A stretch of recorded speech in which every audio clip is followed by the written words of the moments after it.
विजय असो. गाडी थांबवा.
सुविधा केंद्र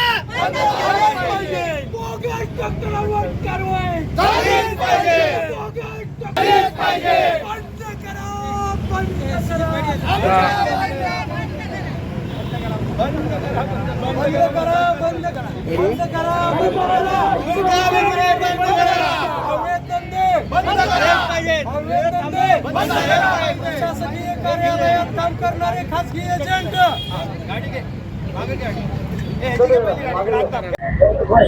आपला सांगली जिल्हा अवैध धंदे फार मोठ्या प्रमाणात वाढलेले आहेत, गुन्हेगारी एवढ्या मोठ्या प्रमाणात वाढलेले आहे की आपल्याला सांगलीचा बिहार होतोय की काय ही असं वाटायला लागलंय. प्रचंड नागरिक भयभीत झालेले आहेत. जिल्ह्यातले गुन्हेगार मोकाट आहेत. नशेच्या गोळ्या, गुटखा, मटका विक्री, कुठला धंदा असा होत नाही हे असं इथं होत नाही. आता आपण 2 वर्षापासून बघतोय की ड्रग्जचा साठा सापडला, कुपवाडला सापडला, कवठे महाकाळला फॅक्टरी सापडली. आता सुद्धा कुपवाड MIDC मध्ये फॅक्टरी आहेत ड्रग्स बनवणाऱ्या.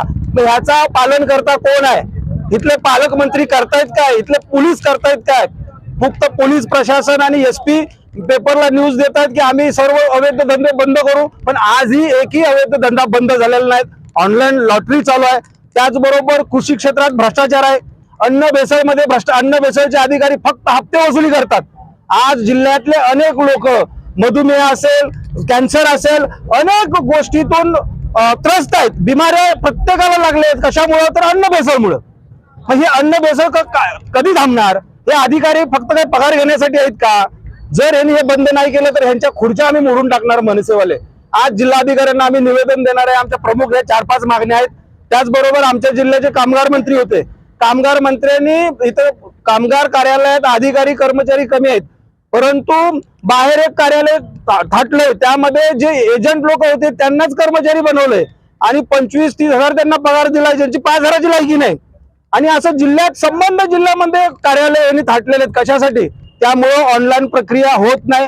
पैसे दिल्याशिवाय लोकांच्या नोंदण्या होत नाहीत.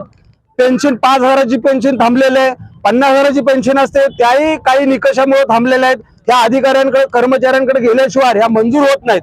तर या अशा अनेक विषयासाठी आज आम्ही इथं मोर्चा काढलेला आहे. आज प्रशासनाला आम्ही फक्त निवेदन देऊन आव्हान देतोय, जर असं नाही झालं तर जिल्ह्यातले अवैध धंदे मनसे उद्ध्वस्त करून टाकणार. जर त्यावेळेला जर काही कायदा सुव्यवस्था बिघडली तर पोलिसांनी आम्हाला दोषी धरायचं नाही. तुम्हाला जे काम करायचंय, पगार ज्यासाठी तुम्ही घेताय, शासनाने ज्यासाठी तुम्हाला इथं नियुक्त केलंय, ते जर तुमच्याच्यानं होत नसेल तर मनसे कायदा हातात घेणार, हे आज मनसेतर्फे आव्हान आहे.